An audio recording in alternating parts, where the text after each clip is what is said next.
नमस्कार दोस्तों, आप सभी का हमारे YouTube चैनल मन का वॉइस में स्वागत है। मैं रोज एक शिक्षाप्रद कहानी लेकर आता हूं और कहानी के बाद वास्तु टिप्स की महत्वपूर्ण जानकारी देता हूं, जिसे अपनाकर आप अपनी जिंदगी बदल सकते हैं। कहानी के अंत में वास्तुशास्त्र की जानकारी अवश्य देखें।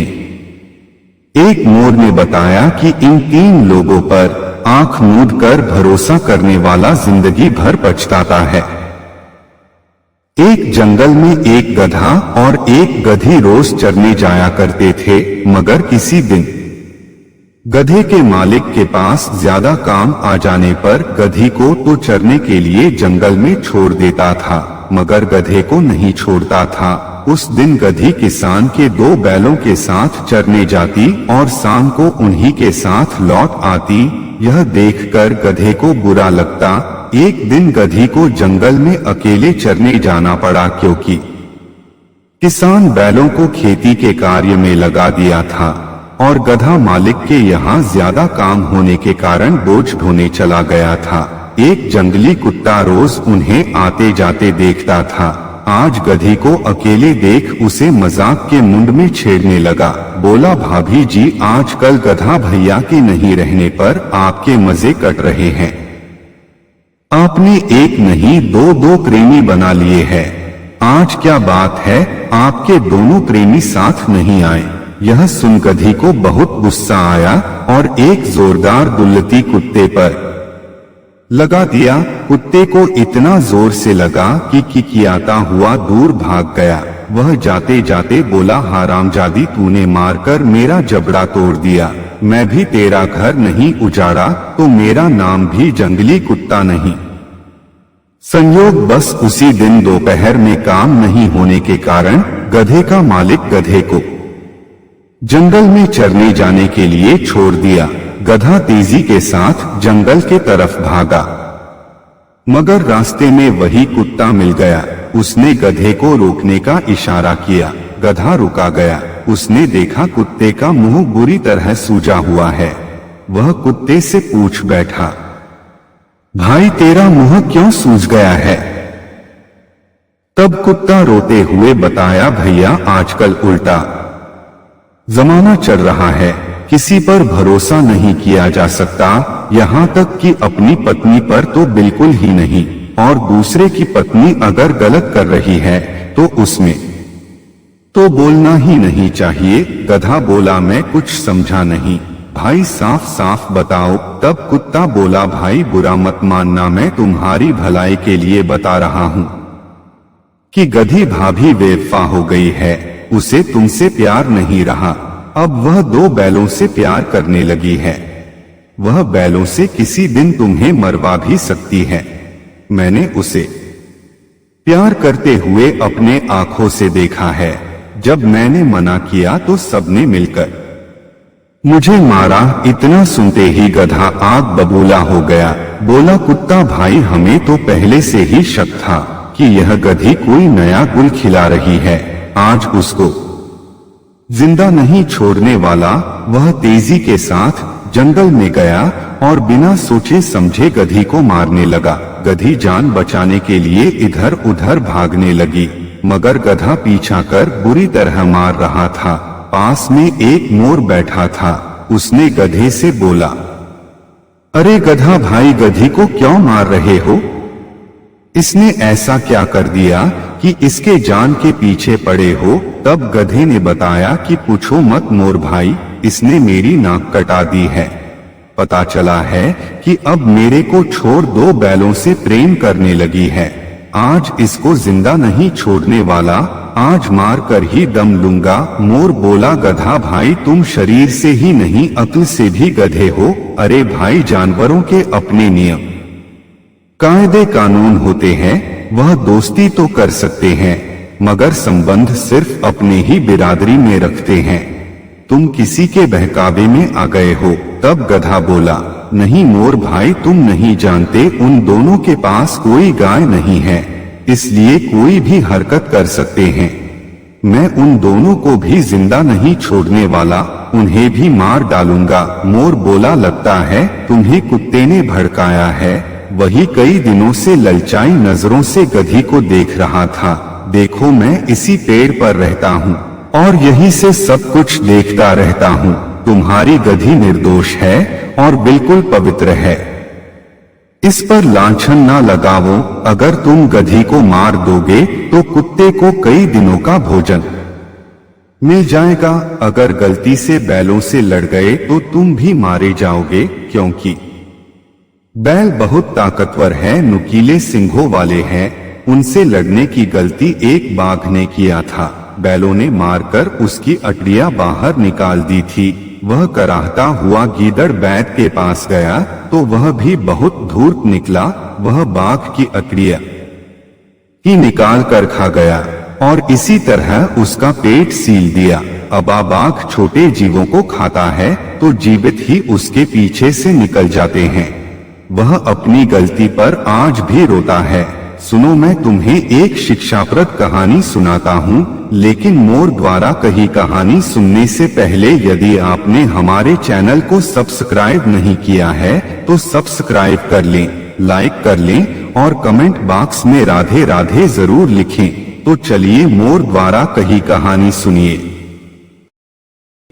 एक राज्य में एक बहुत ही न्यायप्रिय दयालु राजा रहता था। उसके न्याय करने के चर्चे दूसरे राज्यों में भी होती थी। उनके 4 बेटे थे। एक दिन राजा बूढ़ा हो गया तो सोचा, मैं सभी के साथ जिंदगी भर न्याय करता आया, अब अपने बेटों के साथ न्याय करने की बारी है। चारों बेटों में जो सबसे बुद्धिमान और न्यायप्रिय होगा उसे राजगद्दी सौंपकर जंगल में तपस्या करने चला जाऊंगा। दूसरे दिन दरबार में एक मुजरिम को पेश किया गया जो अपनी सौतेली मां पर गलत आचरण करने का दोषी था। उसे राजा के सामने पेश किया गया। राजा अपने चारों बेटों को बुलाया और बड़े बेटे से पूछा, इस मुजरिम के साथ कैसा व्यवहार करना चाहिए। बड़ा बेटा बोला, महाराज, इसने मां बेटे के रिश्ते को कलंकित किया है, इसे तुरंत बिना देर किए फांसी पर चढ़ा देने चाहिए। दूसरा बेटा भी वही जवाब दिया, महाराज देर मत करिए, इसे सूली पर चढ़वा दीजिए। तीसरा बेटा बोला, इस मुजरिम को तो राजा को स्वयं अपने हाथों से मारना चाहिए। चौथा बेटा चुप रहा तो राजा बोला, तुम क्यों चुप हो, क्या तुम अपने भाइयों के फैसले से सहमत हो। तब चौथा बेटा बोला, नहीं महाराज, मैं इस एक तरफा फैसले से सहमत नहीं हूँ जिसमें मुजरिम को सफाई देने का मौका ही ना मिले। किसी के कह देने मात्र से कोई मुजरिम नहीं हो जाता, हमें मुजरिम की बात सुननी चाहिए, फिर गुप्तचर से पता लगवानी चाहिए कि मुजरिम सत्य बोल रहा है या झूठ। जब सत्यता सामने आ जाए तब न्यायोचित कार्यवाही होनी चाहिए। अगर कोई झूठा उसे फंसा रहा है तो सत्यता जानने के बाद उस पर भी कार्यवाही होनी चाहिए। न्याय की परिभाषा यही है। राजा बहुत खुश हुआ अपने छोटे बेटे के न्यायप्रिय बातें सुनकर। बोला, तुम उदाहरण के साथ बताओ कि क्या कभी किसी के साथ किसी ने अन्याय किया था। छोटा राजकुमार बोला, जी महाराज। एक राजा जंगल में शिकार को गए। उन्हें एक विचित्र तोता मिल गया जो जंगल में घायल पड़ा था। वह इंसान की तरह बात कर सकता था। राजा उसे महल में ले आए, उसका उपचार कराए। वह कुछ ही दिनों में बिल्कुल ठीक हो गया। एक दिन उसने अपने माता पिता से मिलने जाने की इच्छा प्रकट की। राजा ने उसे जाने दिया। वह अपने माता पिता से मिला और राजा की खूब प्रशंसा की। लौटते वक्त उसके माता पिता ने एक अमृत फल दिया जिसकी खूबी थी कि जो इसे खा लेगा सदा जवान रहेगा। वह फल लेकर उड़ा, मगर आने में रात हो गई तो रास्ते में ही एक बरगद के पेड़ पर रुक गया और उस फल को बरगद के कोटर में रख दिया। बरगद के जड़ में मांग बनाकर एक सर्प रहा करता था। रोज रात को बरगद के पेड़ पर नए आए पक्षियों के तलाश रहता था। कोई पक्षी गलती से कोटर में शरण ले लेते तो उसे आसानी से खा जाता। उसने चढ़कर कोटर में देखा तो उसे एक फल दिखाई दिया। उसने वह दांत गड़ाया तो वह बहुत कड़वा लगा, तो उसे वही छोड़ दिया। सुबह तोता वही फल अपने थोर में दबाया और उड़कर राजा के दरबार में आ गया। वह खुश होकर राजा को बताया कि आपके लिए एक अमृत फल लाया हूँ, जिसे खाकर आप सदा जवान बने रहेंगे। राजा तुरंत फल खाने की इच्छा जाहिर की तो मंत्री ने उसे रोका और थोड़ा फल काटकर एक कौए को खिला दिया। फल खाते ही तड़पकर कौआ मर गया। सबने एक साथ कहा, महाराज यह तोता आपको मारना चाहता था, इसकी इसी वक्त हत्या कर दीजिए। तोता अपनी सफाई देने का लाख प्रयत्न करता रहा मगर राजा ने उसकी एक ना सुनी।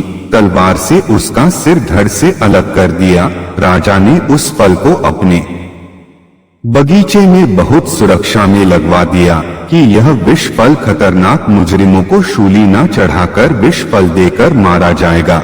वह फल 1 साल के अंदर एक वृक्ष का आकार ले लिया। माली उस पेड़ के पास जाने से डरते थे। एक दिन एक किसान का बेटा अपनी पत्नी के कहने पर घर से अपने बूढ़े माता पिता को निकाल दिया। वे दोनों दुखी होकर उस विष फल को खाकर प्राण त्यागने का विचार किया। राजा के माली के मना करने के बावजूद दोनों ने फल तोड़कर खा लिया। देखते देखते दोनों माली के सामने ही जवान हो गए। माली भागा भागा राजा को बताया, महाराज वह विष फल नहीं है, वह अमृत फल है। उसे खाकर 2 बूढ़ा बूढ़ी जवान हो गए हैं। राजा ने भी उस फल को खाया, वह तुरंत जवान हो गया। उसे अपने फैसले पर बहुत पछतावा हुआ। राजकुमार ने अपने पिता से कहा, आप गुप्तचर से पता लगवाइए, उसके बाद फैसला दीजिए। गुप्तचर पता लगाए कि उसकी सौतेली मां धन हड़पने के लिए सौतेले बेटे को अपने बेटे के रास्ते से हटाने के लिए षड्यंत्र रचा था। आत्म मुजरिम वह लड़का नहीं था, उसे रिहा किया गया और उस षड्यंत्रकारी औरत को जेल में डाल दिया गया। कुछ दिनों बाद राजा अपनी गद्दी छोटे राजकुमार को सौंप जंगल को चला गया। मोर ने बताया कि किसी की सुनी सुनाई बात पर विश्वास नहीं करने चाहिए। धूर्त मर भी जाए तो भी उस पर विश्वास नहीं करने चाहिए। दुश्मन पानी में डूब भी रहा है तो भी उसके बात में आकर उसे नहीं बचाने चाहिए। मोर की कहानी सुन गधा को अक्ल आ गई और गधी के साथ खुशी खुशी घर लौट गया। चलिए अब हम बताते हैं वास्तुशास्त्र के उन नियमों को जो आपका जीवन बदल देंगे। अच्छे वक्त आने से पहले स्त्रियों को मिलते हैं ये 21 संकेत। हमारे शास्त्रों में बताया गया है कि स्त्री हो या पुरुष उसे अपने जीवन में आने वाले समय का शुभ या अशुभ संकेत पहले ही मिल जाते हैं। लेकिन पुरुषों के अपेक्षा स्त्रियां ज्यादा धार्मिक होती है। वह धार्मिक कार्यों में रुचि रखती है, इसलिए अच्छे बुरे का संकेत उन्हें पहले ही मिल जाता है। उन्हें अच्छे वक्त आने के क्या संकेत मिलते हैं, चलिए हम बताते हैं। नंबर 1, सुबह उठते ही किसी मंदिर से संगीतमय भजन कीर्तन, शंख, घंटा या बांसुरी की आवाज सुनाई दे तो समझ लेना भगवान अच्छे वक्त आने के संकेत दे रहे हैं। नंबर 2, सुबह सुबह घर से बाहर झाड़ू लगाते हुए सफाई कर्मी दिखे तो दिन अच्छे गुजरने वाला है और आने वाला वक्त भी अपार खुशियां लाने वाला है। नंबर 3, कोई नई नवेली दुल्हन सुबह सुबह दिख जाए या बर बधू एक साथ जाते या आते दिख जाए तो अति शुभ संकेत माना जाता है। आपके जीवन में अच्छा ही अच्छा होने वाला है। नंबर 4, सुबह घर के सामने से नारियल बेचने वाला दिख जाए तो अच्छे वक्त आने का उत्तम संकेत माना जाता है। नंबर 5, सुबह में अगर कोई सफेद या श्यामा गाय आपके दरवाजे पर आ जाए तो उसे बिना देर किए रोटी अवश्य देनी चाहिए। अगर रोटी तैयार नहीं है तो गुड़ का एक ढेला अवश्य खिलाने चाहिए। समझ लीजिए आपके किस्मत का दरवाजा खुलने वाला है। नंबर 6, अनायास उड़ता हुआ पक्षी आपके ऊपर बिट कर दे तो आपको बहुत गुस्सा जरूर आएगा। हो सकता है गुस्से में उसके ऊपर पत्थर भी फेंकने का चेष्टा करेंगे, मगर यह आपके लिए कहीं से धन आगमन का संकेत है। नंबर 7, यात्रा के दौरान बंदर, सांप या काला कुत्ता आपके दाहिने तरफ से निकल जाए तो यात्रा मंगलमय होने वाली है। नंबर 8, खूब जोरदार बारिश हो रही हो, घनघोर घटा छाई हो और अचानक से सूर्य निकल आए तो आपको तत्काल धन लाभ होने का संकेत है। नंबर 9, सुबह सुबह हरियाली या झील के पास से गुजरना अच्छे वक्त आने के संकेत है, बिगड़े कार्य बनने वाले हैं। नंबर 10, घर में आकर गौरैया का घोंसला बनाना और आपके घर के छत पर चिड़ियों का चहचहाना धन आगमन के अति शुभ संकेत है। नंबर 11, सुबह सुबह दूध, दही, घी या शहद का दर्शन हो जाए तो अति उत्तम माना जाता है। आपके रोजगार, व्यापार या नौकरी में इजाफा होने वाला है। नंबर 12, आपके घर के आसपास अगर कछुआ दिख जाए तो आपका भाग्योदय होने का अति उत्तम लक्षण है। नंबर 13, आपके घर में छोटे चमगादड़ों का घोंसला बनाना शुभ माना जाता है। नंबर 14, आसमान में टूटे तारे का दिखना अति शुभ माना जाता है। माना जाता है कि वर्षों पहले मांगी गई मनोकामना बहुत जल्द पूर्ण होने वाली है। नंबर 15, जल्दबाजी में अक्सर रोज उल्टे कपड़े पहन लेना। आपके साथ ऐसा होता है तो जल्द ही आपके बुरे दिन जाने वाले हैं। नंबर 16, रास्ते में काले घोड़े की नाल मिल जाना अति उत्तम संकेत में आता है। माना जाता है कि जल्दी ही तकदीर बदलने वाली है। घोड़े की नाल को कभी फेंकने नहीं चाहिए बल्कि सुरक्षित रख देनी चाहिए। नंबर 17, किसी पहुंचे हुए संत का आपके दरवाजे पर अनायास आकर भिक्षा मांगना आपके जन्म जन्म से चली आ रही गरीबी हमेशा के लिए मिटने वाली है। नंबर 18, आपके गांव या शहर के आसपास मोर नहीं रहते हों और अचानक से आपके घर के आसपास मोर दिख जाए तो आपको धनवान होने से कोई नहीं रोक सकता। नंबर 19, सवेरे गन्ने का गठर लिए मजदूर का दिखना या गन्ना का रस बेचने वाले का ठेला दिखना धन आगमन का शुभ लक्षण है। नंबर 20, अगर आपकी नींद ब्रह्मा मुहूर्त में यानी भोर के 3 से 4 बजे खुलती है तो आपको आश्चर्यजनक तरीके से धन लाभ होने वाला है। नंबर 21, बिना कारण मन हर्षित होना।